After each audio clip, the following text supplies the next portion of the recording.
All right. So, are you ready to dive into some fantasy writing tips with author Ken Biter? I'm ready. Let's do it. Awesome. So, we've got a bunch of excerpts here from his podcast, Bottled Imp. And, I was really struck by Yeah. how he just kind of like cuts right to the chase Yeah. about like, why write fantasy? Well, yeah, and it's refreshing, right? Because he's not promising fame and fortune. Right. He's just like, look, if you want to write fantasy, do it for the love of it. Yeah, That's the real reward. exactly. And I love that he even shares this story about finding like his old childhood stories, Oh, yeah. tucked away in the attic. Mm-hmm. And it just like, it really highlights how those early creative sparks, Yeah. they never really leave you. It's true. So before you even start like, sketching out maps and, Right. dreaming up magic systems, he really wants you to ask yourself, like, why does this story matter to me? Yeah, it's like, what's that deep down motivation driving you to tell this particular story? Mm. And I think that's a really important question to ask yourself at the beginning, is because so if you don't have that passion, it's going to be really hard to sustain. Yeah, for sure. So you've got that fire in your belly. You're Yeah. ready to unleash your inner Tolkien. Yeah. How do you even begin to like come up with those like killer fantasy ideas? Right. Well, he has some really cool suggestions for that. He talks about like going to inspiring places, Yeah. like visiting grand cathedrals Mhm. or listening to music that evokes a certain mood, Interesting. or even just letting your mind wander, during a good daydream. I like that. The key is to capture those fleeting thoughts before they disappear. Oh yeah, totally. Because like how many times have you had like an amazing idea and then like Right. 5 minutes later you're like, wait, what was that? Exactly, gone. Yeah. So jot it down, even if it's just a word or a phrase. I love how much he talks about like churches and cathedrals. Yeah. Like he seems really inspired by those spaces. Yeah, it's like the architecture, the history, the sense of something bigger than yourself. Right. It's like those places just spark his imagination. It makes you think about your own environment, right? Like what are the places or activities that Mhm. really get your imagination going? Absolutely. It could be anything. Yeah. A hike in the woods, listening to a certain type of music. Mm-hmm.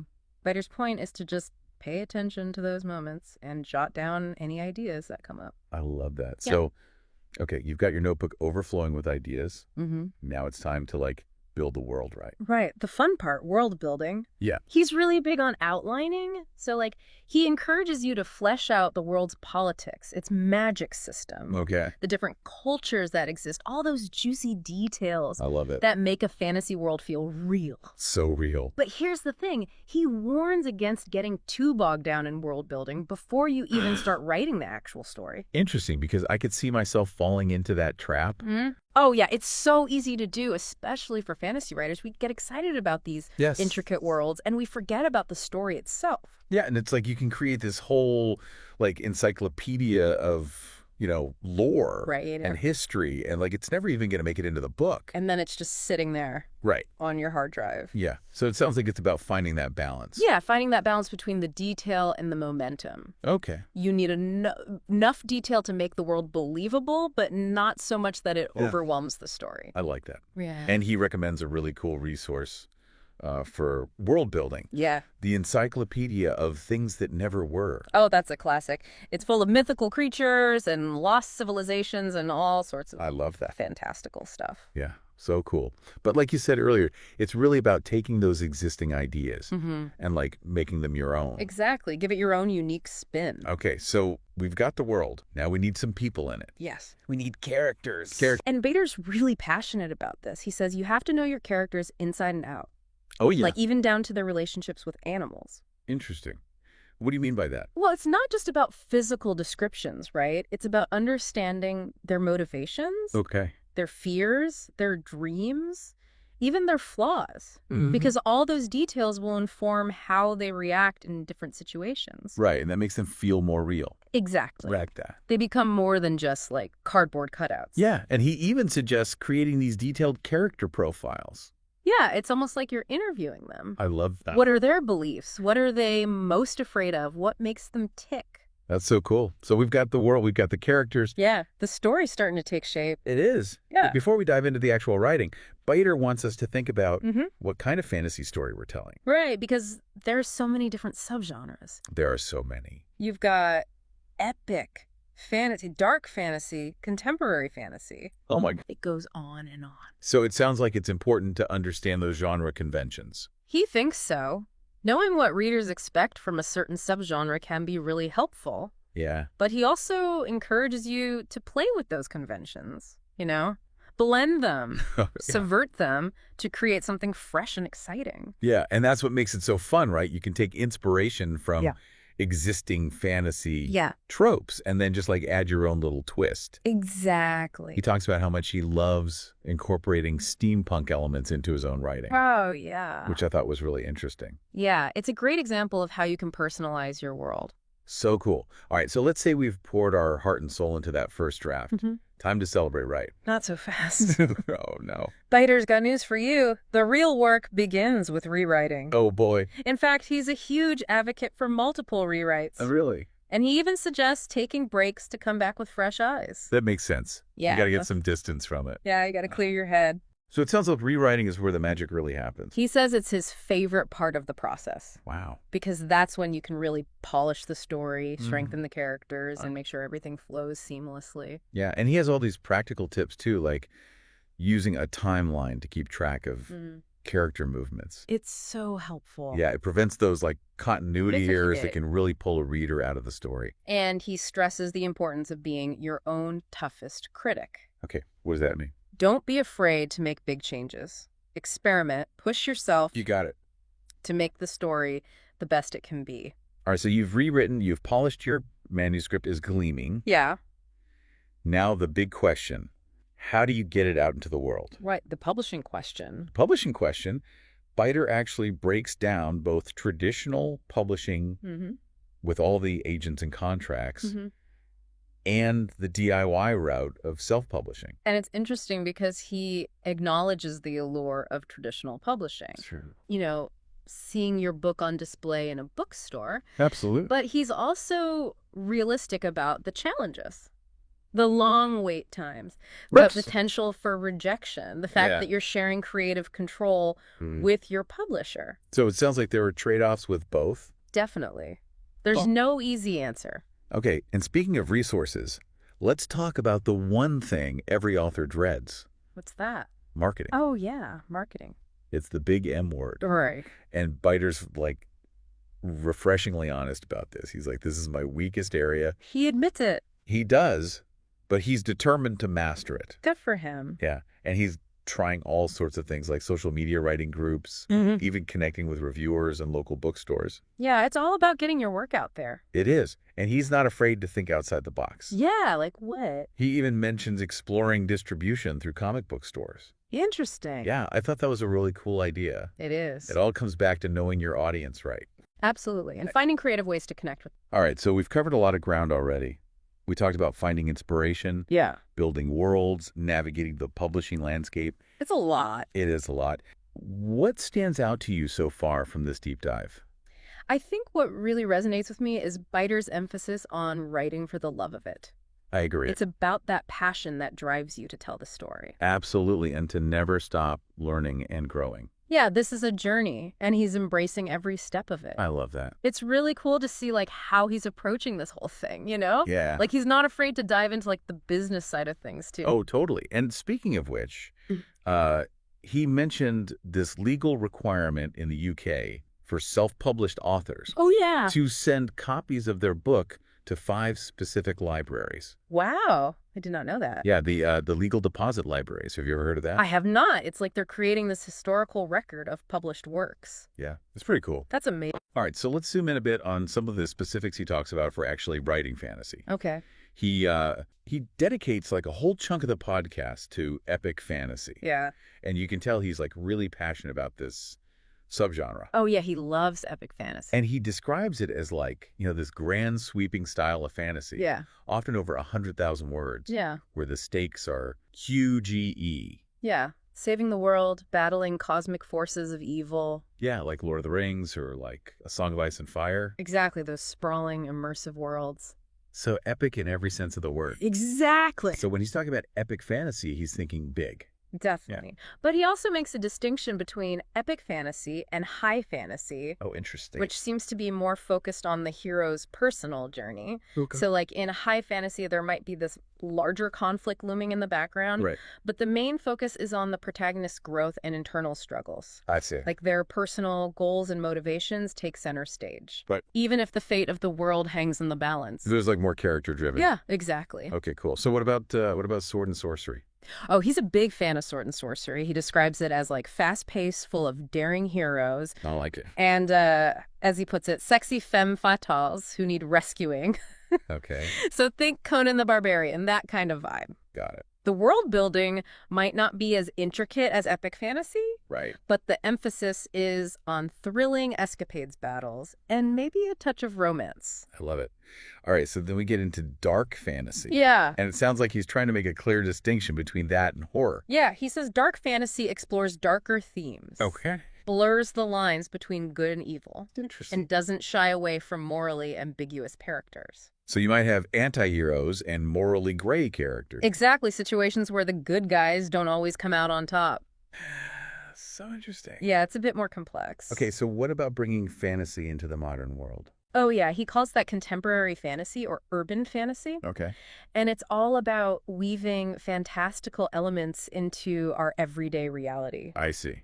So, like, imagine vampires hiding in plain sight, werewolves blending into city crowds. Oh, wow. Magic woven into the fabric of modern life. It's like taking the extraordinary and making it feel ordinary. Exactly. That's a really cool concept. He mentions Twilight as an example. Yeah.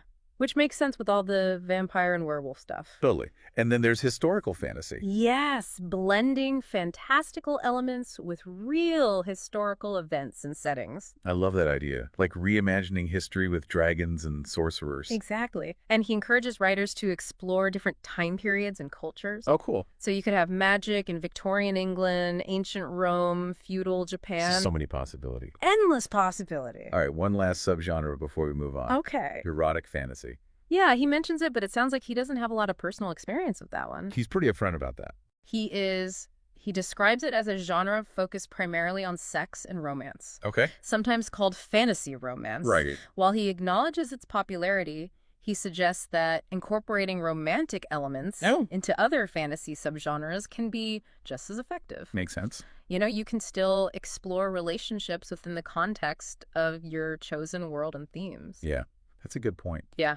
So, okay, we've got a good handle on all the different flavors of fantasy. Now, what about the actual structure of a story? Oh, yeah. Does he offer any advice on that? He does. He's a fan of the classic three-act structure, Okay. beginning, middle, and end, Classic. as like a framework for your narrative. Yeah, it's a way to create a sense of order and progression. So you set up your protagonist, the conflict in the story's point of view in the beginning. Right. And Yep. then what? Then you build tension and complications in the middle act, Okay. leading to a climax and resolution in the final act. I like it. He even suggests creating an outline of scenes, though he acknowledges that some writers prefer to just dive in and see where the story takes them. Which is totally valid. Absolutely. But even for those who prefer like a more organic approach, Yeah. he emphasizes the importance of theme. Oh, he's really passionate about theme. What does he mean by theme? He describes theme as like the underlying idea or message that resonates with readers on an emotional level. It's what gives your story depth and meaning. So it's not just about telling a cool story with magic and adventure. Right. It's about saying something meaningful about the human experience. Exactly. He encourages writers to choose themes that resonate with their own experiences and beliefs, so they can write with authenticity and passion. Yeah, for sure. And he even shares some of the themes he's explored in his own book. Like what? Compassion, kindness, jealousy, hatred, lost, lonely. Wow. That's quite a range. It is. But they're all universal experiences. Yeah. Things that readers can connect with on a deeper level. So it's a good reminder that even in these fantastical worlds, the most powerful stories are the ones that tap into those shared human experiences. Absolutely. All right, so let's say you finished that first draft. Okay. What's next on his list of must-dos? Rewriting. Rewriting again. He can't emphasize this enough. He believes it's where your novel truly takes shape. Okay, but what about the writing? What does he mean by that? He describes it as a process of refinement and layering. It's a constant process of refining the story, building But this time he suggests taking a break before you dive into those rewrites. Yeah, he recommends a few weeks Wow. to gain some distance and come back with fresh eyes. You got to clear your head. Yeah, you need that perspective. Okay, so when you do sit down to rewrite, Yeah. what should you be focusing on? He suggests looking at the overall feel and flow of the story. Okay. Does it capture the essence you intended? Does it grab the reader from the first page? Those are big questions. They are. It's about taking a step back and evaluating the big picture before you dive into the nitty-gritty details. I like that. And then once you've got a handle on the overall structure, he suggests taking a closer look at your characters. Of course. Are they well developed? Do they have distinct personalities and motivations? Yeah. Do their actions make sense? Hmm. Are their voices unique and engaging? Those are all great questions. And he even stresses the importance of seemingly minor details, Like what? like keeping track of what your characters are wearing. Oh, yeah, the little things. It sounds silly. It does, Yeah. but inconsistencies like that can pull a reader out of the story. You're right. He recommends using a timeline to keep track of those details. So a timeline for character movements wardrobe changes any other essential details. He's a big advocate for consistency when it comes to world building. Oh, yeah. So, like, think about your magic system, political structures, religions, cultural customs. Mm-hmm. Any element that shapes your world needs to be consistent throughout the story. It's like you're creating a rule book for your world Exactly. and then making sure you follow those rules. And even small inconsistencies can break the reader's immersion. So if you've established that magic has a certain cost in your world, Right. that cost needs to be consistent throughout the story. Okay, that makes sense. So Yeah. you've rewritten, you've revised, you've polished, Mm-hmm. your manuscript is looking good, It's right. but now it's decision time.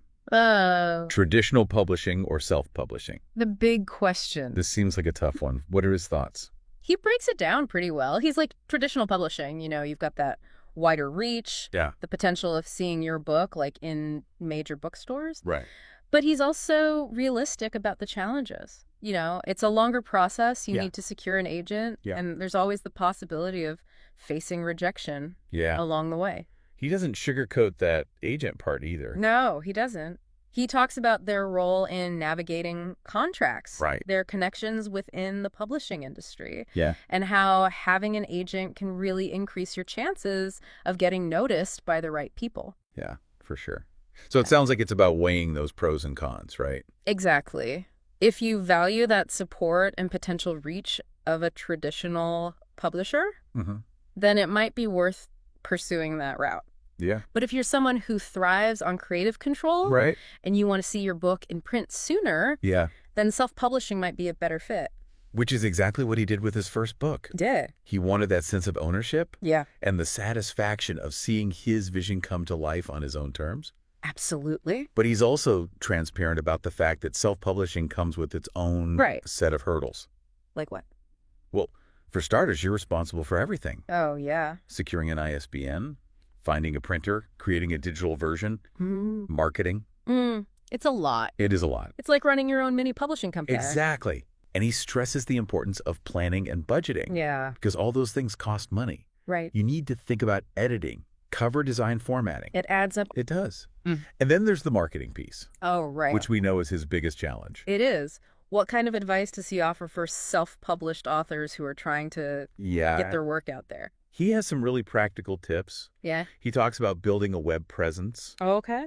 leveraging social media, creating an author website. Yeah, all the things you need to do to establish yourself online. It's essential these days. It is. Readers want to be able to find you and connect with you online. Totally. He also recommends joining writing groups, Mm-hmm. attending workshops and conferences. Yeah, networking is so important. It is. He believes in the power of networking and building relationships Yeah. with other authors and industry professionals. That's like building a support system. It is a community of people who understand the challenges Yeah. and can offer advice and encouragement. That's so valuable. Exactly. Yeah. And he doesn't shy away from the importance of reviews. Oh, yeah. He suggests targeting reviewers who specialize in your genre Okay. and who are open to reviewing self-published works. That's a great tip. Reviews can make a huge difference in getting your book noticed. For sure. He also encourages authors to think outside the box when it comes to marketing. Yeah. like hosting local book launches, connecting with local bookstores, Oh, yeah. even comic book stores, attending book fairs to connect directly with readers. It's all about being proactive. It is? Finding creative ways to get your book in front of potential readers. Absolutely. And his final piece of advice, What's that? embrace the digital world. Okay. He talks about the importance of creating a digital version of your book, Yeah. especially for platforms like Kindle. Makes sense. Digital publishing expands your reach Right. and makes your book accessible to a wider audience. So there you have it. Biter's journey through the world of fantasy writing. Yeah. Packed with valuable insights, practical tips, and a whole lot of heart. Definitely inspiring stuff. It is. What are your biggest takeaways from this deep dive?